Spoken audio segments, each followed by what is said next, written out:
Olá, para você que nos acompanha, está no ar mais uma entrevista do Repórter MT. O convidado de hoje é o geriatra Denis Milanello. Doutor, seja muito bem-vindo ao Repórter MT. É um prazer tê-lo aqui com a gente. O prazer é meu estar aqui. Obrigado pelo convite, Carolina.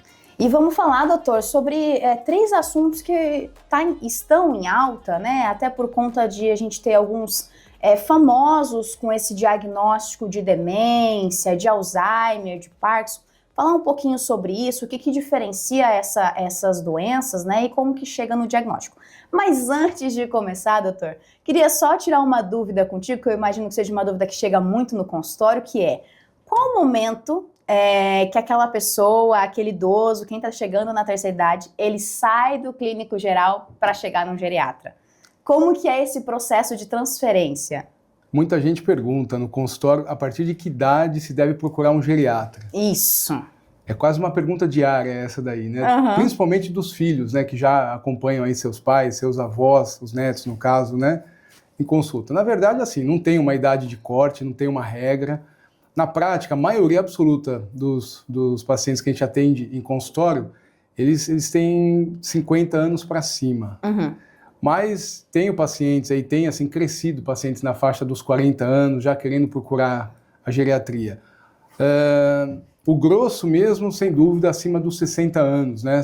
É o público nosso. Uhum. Mas como eu disse, tem aumentado aí a população na casa dos 50 e dos 40 anos que querem saber, né, o que fazer para envelhecer bem. Todo mundo quer envelhecer bem, né? Com saúde ali, isso, firme. Que é o que a gente chama de envelhecimento bem-sucedido, né? Uhum. Que é aquele em que a gente consegue manter a nossa funcionalidade, a nossa independência física, a nossa autonomia pelo máximo de tempo possível, né? Essas doenças que eu citei aqui no começo, o Parkinson, né, o Alzheimer, o diagnóstico também de demência, esses fatores podem levar também o paciente a ir para um geriatra ao invés de procurar outro profissional, outra especialidade? Sim. Porque é o geriatra quem acompanha mais esses casos, né?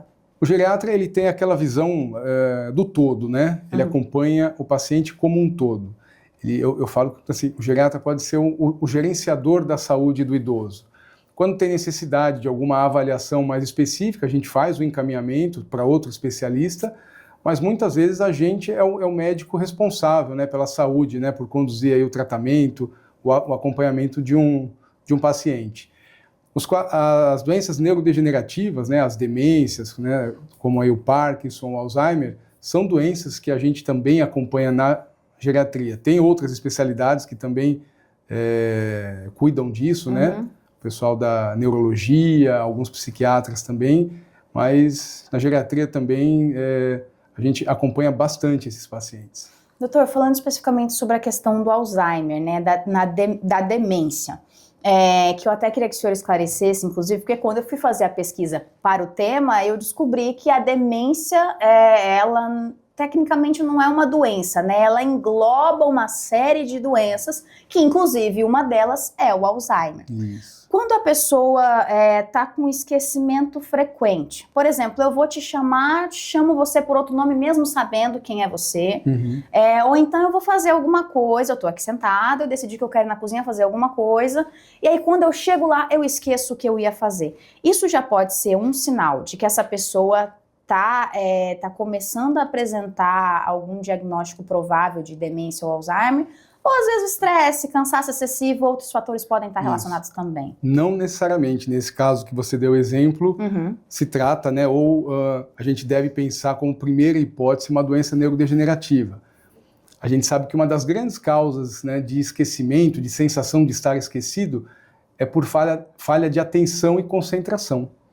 Então, assim, pessoas que fazem, pensam ou se preocupam com várias coisas ao mesmo tempo, sobrecarga de informações, elas dividem a atenção com um monte de coisa. E é mais fácil para esquecer. Eu sempre falo que a atenção é a porta de entrada da nossa memória. É através da atenção que a informação vai entrar na nossa memória. Se a minha atenção não estiver legal, eu vou esquecer mais. E isso, muitas vezes, né, na maioria das vezes, não tem nada a ver com demência, com doença neurodegenerativa. Então, aquela história de vou buscar alguma coisa lá na geladeira, chego lá, não lembro o que era, muitas vezes está relacionado com falha da atenção. No meio do caminho você já desviou a sua atenção para outras coisas e chega lá você não lembra mais o que era. Então, quanto menos no automático a gente fizer as coisas, né, mais a gente vai lembrar, né, daquela informação. Uhum. Com relação à demência que você perguntou, né? Então, antes da gente falar, será que é Alzheimer, não é Alzheimer, a gente tem que entender o que é demência. Né? Demência, síndrome demencial, hoje o termo mais atualizado é transtorno neurocognitivo maior. Hoje é o termo usado, né, para demência. Demência, de modo geral, né, como você disse, né, é um diagnóstico sindrômico, é um grande guarda-chuva, né?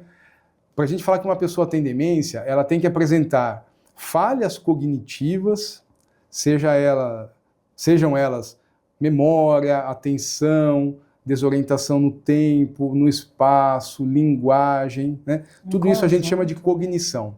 Então é aquela pessoa que ela tem falhas cognitivas e obrigatoriamente essas falhas cognitivas elas precisam impactar nas habilidades dessa pessoa. Elas precisam trazer prejuízo na funcionalidade dessa pessoa, ou seja, a pessoa ela começa a apresentar dificuldade em realizar tarefas do dia a dia que anteriormente ela conseguia fazer. E agora, por causa das falhas cognitivas, ela já começa a ter dificuldade na realização de algumas tarefas. Isso a gente chama de demência. Uhum. Falha cognitiva com prejuízo funcional.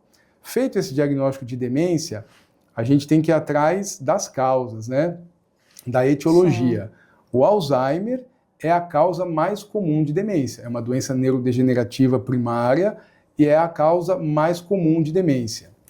Tipicamente, o quadro clínico clássico do Alzheimer, né, assim falando de um quadro típico, o grande domínio cognitivo que falha, que chama bastante atenção, é a memória. Uhum.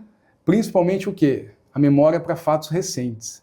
Então a pessoa, ela lembra bem do passado, né? Só que ela tem dificuldade em fixar as novas informações. Então ela vivencia fatos, novas informações, só que ela tem dificuldade em armazenar e depois trazer de volta essa informação. Essa é a grande característica do Alzheimer, na maioria dos casos.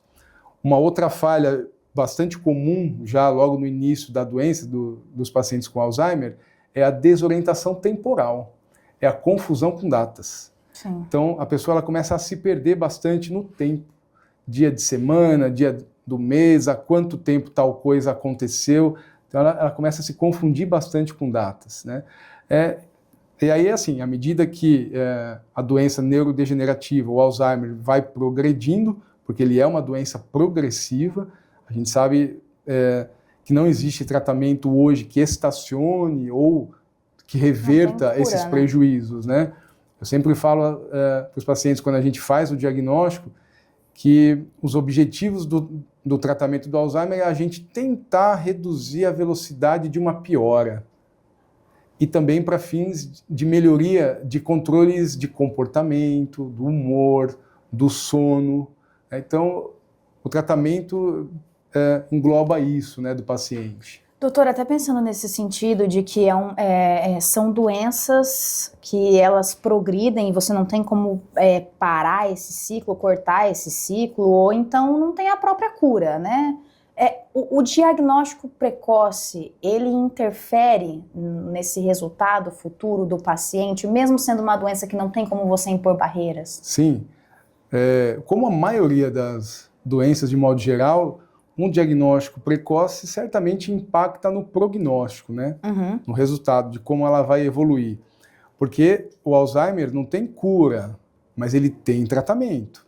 Sim. Então, quanto antes a gente fizer o diagnóstico e instituir as medidas de tratamento medicamentoso e, muito, muito importante, um não medicamentoso associado, certamente o prognóstico vai ser diferente. A gente consegue retardar a piora cognitiva, a piora da funcionalidade, né, com o tratamento.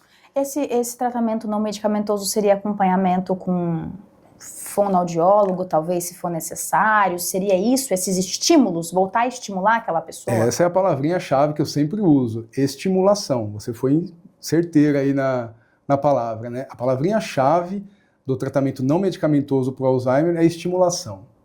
O idoso com Alzheimer, ele tem que ser estimulado do ponto de vista cognitivo, do ponto de vista físico, e ele precisa socializar.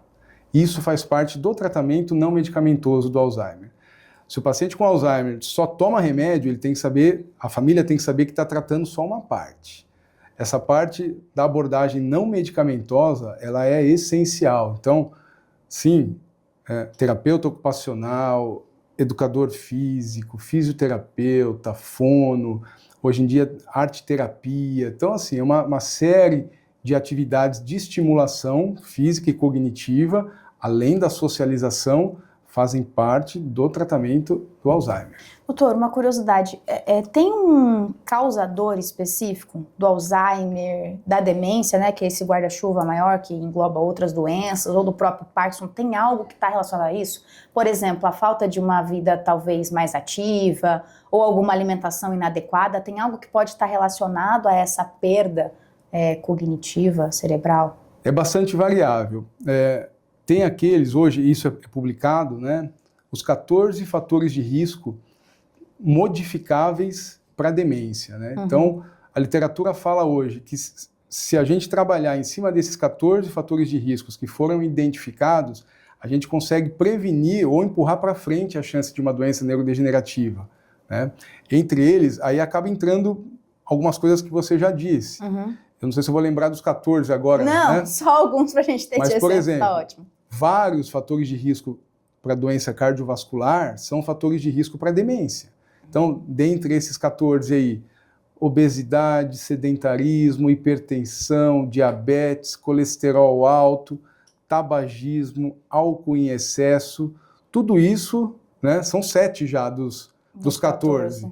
Aí entram aí atrelado ao surgimento dessas doenças. Isso. Aí entram outros, por exemplo, déficit sensorial, perda visual, perda auditiva, são mais 2 fatores de risco que aumentam a chance da pessoa desenvolver um quadro demencial. Traumatismo crânioencefálico, depressão, poluição do ar, está entre os 14.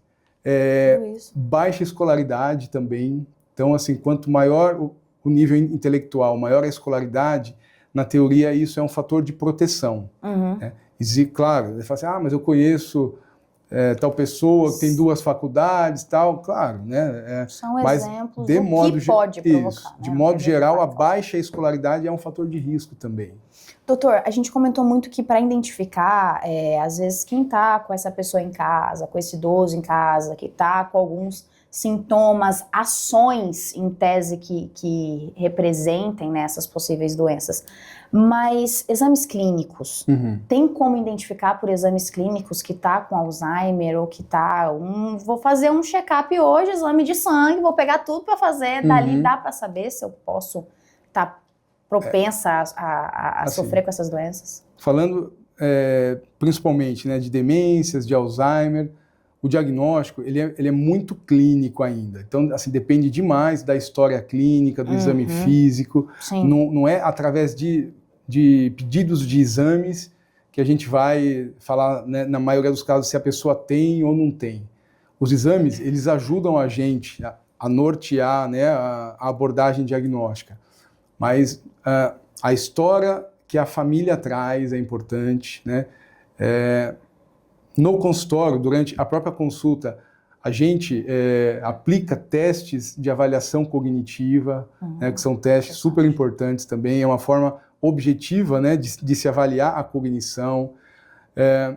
Em muitos casos não, mas em alguns casos de apresentação mais atípica ou início mais precoce, a gente pode encaminhar para uma avaliação neuropsicológica, que é uma bateria de testes clínicos, né, no consultório, também para avaliar a cognição.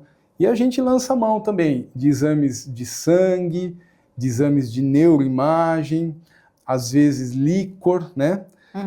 Mas muitas vezes não para confirmar uma ou outra doença, mas para afastar algumas condições que também poderiam trazer prejuízo cognitivo para esse paciente, até como diagnóstico diferencial.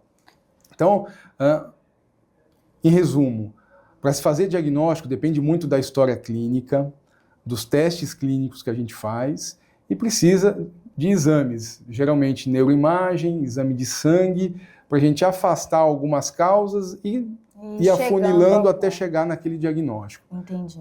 Doutor, tem uma idade, mais ou menos uma idade aproximada em que essas doenças começam a surgir nesses pacientes? Isso é assim, bastante variável também. O Alzheimer, a gente sabe que o principal fator de risco para desenvolver o Alzheimer é a idade.